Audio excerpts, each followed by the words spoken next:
It was a split-second decision for photographer Abdülkadir Habak to take photos of the aftermath of a suicide bombing or rescue a dying child. It's a moment frozen in time, just another in Syria's 6-year war. It's not the first time I've seen these terrible scenes, and it's not the first time I have shed tears for a dead child. I have lived under siege and seen much suffering, suffering that is hard to imagine. It was about 2 p.m. on April 16th, and Habak was in Rashidin on the outskirts of Aleppo, snapping photos of buses evacuating hundreds of civilians. And that's when a suicide car bomb ripped through the convoy. He was thrown to the ground, his camera went flying, and for a moment, he blacked out. When he came to his senses, he picked up his camera and turned it back on. But there was something about this moment that was different. Maybe it was the sheer level of devastation. Maybe it was the number of wounded and dead. Habak recently returned to the site of the bombing for TRT World.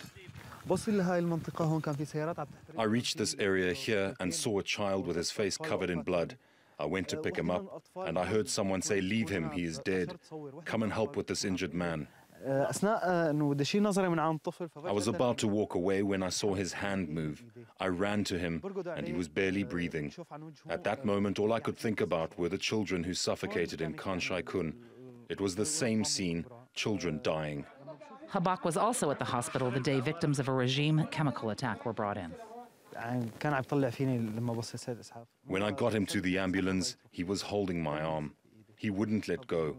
I don't know what happened to him.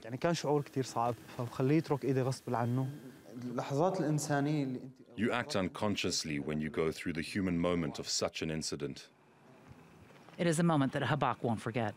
He wonders if the world will. Chelsea Carter, TRT World.